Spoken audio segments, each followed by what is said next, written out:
Hey everybody, today we're going to go over our battery package that we're putting together here for people.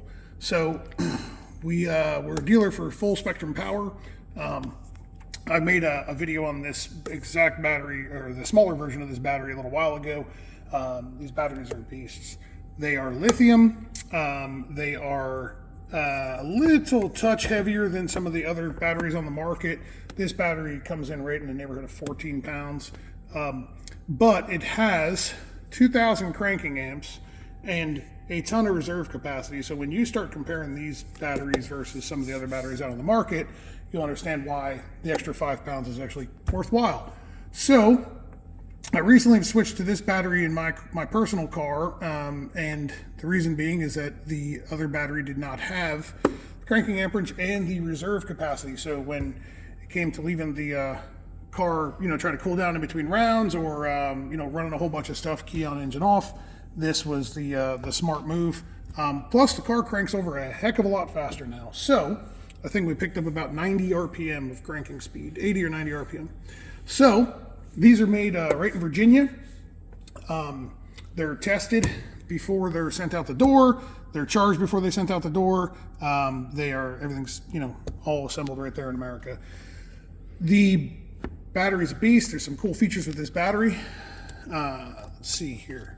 We've got 4 spots to terminate here for positive, and then 4 for negative. So it's pretty nice because instead of having to stack stuff on top of each other, you have the ability to terminate to each individual pole, right? Each individual hole. So there's the battery. Here's the battery mount. It's billet bracket. And it goes on like so, and it's got 4 feet. There's bolts that go in from the bottom down here and thread into these stands here, clamshell style mount, and there's little feet down here to bolt it down. Battery's awesome, but the key to a good, healthy lithium battery is using the proper charger and keeping the battery charged.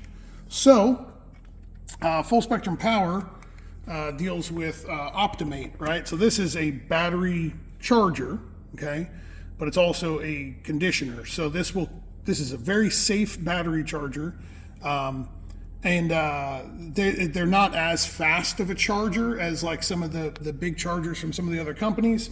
Some of the other companies put out 25 amp chargers, which is fine. The problem is that some of them kind of run away, or they over voltage, or they piss the battery off. This is a little bit of a slower charger. It's 7.5 amps, but the reserve capacity with this thing, you would be blown away with how little you actually have to charge this thing, right? So we did a car without an alternator, and you can make 3 laps right in a row without even charging this thing with no alternator. So it was a turbo combo. It didn't have a ton of electrical stuff, but either way, you could still make 3 laps in a row without charging this thing.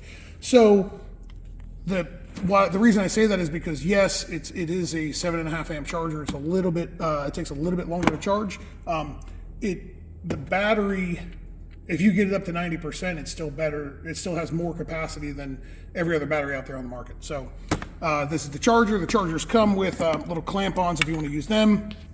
So they just plug straight into the charger right here like this, right? So if you just want to clamp it on, and then it also comes with a pair of rings, so you could bolt it down to the battery and leave this in the car. So this is the better, if you leave this one in the car, and then you just plug it in right here, and then whenever it's in the car, you could just literally just plug in right here, unplug. It's nice, small, light, works well. If it was sitting on your shelf or something, you could use these. So it comes with both of them. Then I spent a bunch of time and went through a bunch of different alternators till I found one that I was really happy with. So this is going to be our base battery kit. So I guess I'll go over that before we get into an alternator, right? So this is our base battery kit. So for the battery, the charger, the mount, right, the hardware that goes with it, the whole 9 yards, is $18.50. Okay, So if you wanted to buy it individually, the battery is $14.49.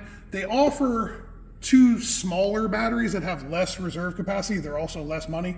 They'll be on our website. We'll put them on the website.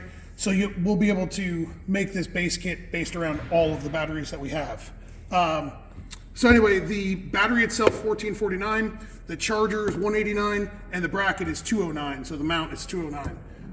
Total $1,847. All right, so now let's talk about the things that we can add on to this. So I went through quite a bit of alternators over the years and tried a whole bunch of stuff, and I've always dealt with Power Master. They've been great. But after talking to a couple people there, we came up with this, and this is a Nippon Denso style alternator.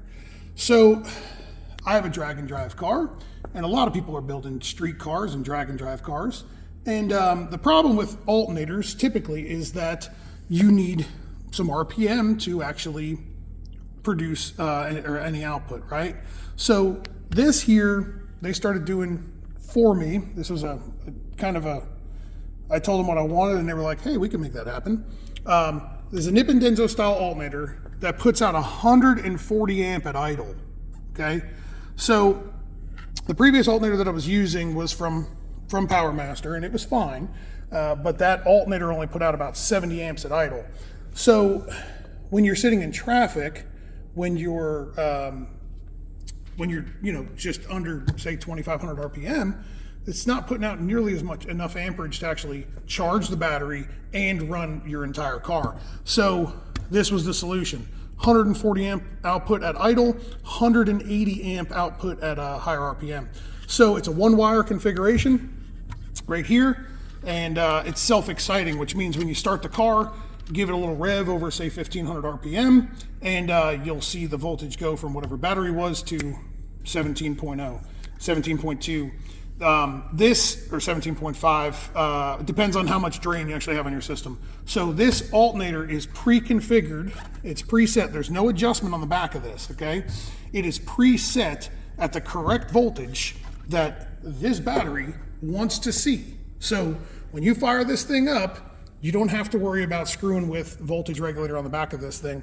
You literally bolt it on and you're done. It is a Nippon Denso, but it drops straight into a Chevrolet CS130 case size, okay? So the bolt pattern is just like Chevrolet CS130. So if you've got a alternator now that's a CS130, this will drop right in place. One wire hookup, and then you've got an external ground. So this is a good thing to do. You ground this straight to the engine, straight to the, so a good solid ground. It depends really on how you have this mounted, but it's a good idea to have this bolted, have a cable ran straight to a ground. So the alternator is $325. So a little bit more money than your other alternators that are out there. The previous alternators I used to use were right in the neighborhood of $220. This one's $100 more, but the amperage output at idle is well worth its weight in the pocketbook, and it's a touch smaller. It's also a side post, right? So some cars, a lot of cars, especially when you're building something that's pretty radical, they have most of the alternators have a rear post, and it runs into something that you're mounting it off of, like the motor plate or whatever it may be. So having a side post is nice. It keeps it nice and snug. So the alternators, we have one full kit of this in stock. This is actually already probably spoken for, I will say, but our plan is to try to keep at least one of these in stock, because it starts adding up in cost, and the goal here is to be able to get it to you in 2 weeks. The next add-on we have is contactor. So this is a 250 amp contactor. This is, we use these in every car that we do. The contactor replaces the old heavy push-pull kill switch, or the rotary turn kill switch, right? So this cuts down on weight and wiring substantially, right? So if your battery's, say, in the trunk, and you mount this up front, you would run your hot lead in here, and and then all of your switched power off over here, and you cut down all your battery cables, you know, substantially.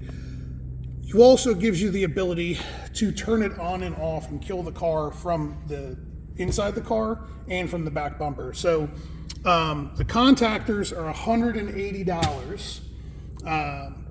The contactors, in order for them to function, this red and black wire, the red wire needs 12 volt and the black wire needs ground, and then it will turn this on. So it will go from closed, like no power being passed through, to open, or open to closed, right? So once it's closed, it'll start passing power through it. The switches that we use, we have two different switches, right? So you don't need both switches. It's not necessary to use both switches. You can just use a simple switch on the back bumper, that's it. But we use two switches, right? So we've got one switch here. This gets mounted on the back bumper. This is a push-pull, right? And then this is an e-stop. So this obviously comes with more things to it, right? There's in order to assemble this, there's some screws and whatnot. But the way this works is when it's out, it's off. When you close it like this, it's on, right? So it shuts the battery off, right? So it opens up the contact. It mounts very simple. Drill a hole in your panel, boom, thread this on, you're good to go. It's got normally open and normally closed contacts here. So you have the ability to, you know, just right here, screw in a ring terminal, or you can use like a large spade, whatever you want to do here, right? Seal it off the other side with some heat shrink, and you're good to go. So the button for the rear bumper, this one here is $30, and this one here is $95. So these are made by Honeywell. They're expensive. Sorry, it is what it is. Last but not least, we've got firewall pass-throughs, right? So we use these also on every car. If you're trying to get power through the car, through the firewall out to the starter and to the engine and whatnot, we use these. So pretty self-explanatory. You know, I don't think we need to really talk much about this. They're $30 for the pair of them. If you use an alternator, this is a good idea, and I'm going to show you in a minute here on my own car. But if you use an alternator, I use two of these, two of the reds, two of the power ones, and I use two contactors. Okay, so we can segregate those completely and still shut the car down. If that's something that you are interested in doing, you can add it on our website once we actually get all this on the website, and I can email you a good diagram on how to do this with two contactors. So anyway, these are $30, and then of course we've got, you know, if you don't already have them, if you tell us what you need, we've got battery lugs, battery cable. Lugs are $1.25 each. 2-gauge heavy duty battery cable is $3 a foot. And then these battery boots, which are pretty nice, two different styles. The round ones, right? So we call those for like the alternator. And then these capped ones, which is what we usually use on this style here. But the round ones work really good for an alternator. They go on and they kind of, if you look, they click on. So it completely encapsulates the alternator, right? So it's, you know, nice sealed off boot there. They're $3 each. So anyway, we're going to get to work on, or Laura's going to get to work on putting this on the website. But this is what we offer as far as batteries and alternators and disconnects. We can, if you've got any questions, let us know. See you. Almost forgot in my car, right? So notice we've got multiple locations to be able to terminate to, right? Makes life a little easier. I hammered this together quick. There's a lot of stuff back here, so disregard this, right? But there's two contactors here, right? So we run a lead from here to here, here to here, and then we've got the alternator on one, the alternator and starter on one, and then we've got everything else that's being fed on the other contactor, right? So these are old contactors that we've been using for a long time. They were white, they worked great, but everybody likes black better, so we switched over to those black ones. But yeah, that's, you know, and obviously I'll send you a diagram on how to do that, right? On how to set that up. And then here's here's one of the buttons that we use, right? So it's off, right? Pull it up, it's on. You probably heard the contactor engage. Turn it off. That's an old style button that we use. The new style are a lot nicer. Those are actually kind of suck, but it's been in the car for years, so it is what it is. And then on the back of the car, here's our push-pull. So the cool thing about this is that if you wanted to be really fancy, it comes with a round knob. But Tim McAmis actually makes a little knob cover thing for this, right? So it's got his little logo. No, I don't have the Tim McAmis little things in there. So, yeah. Oh, and let's look at the alternator. One last thing. Right.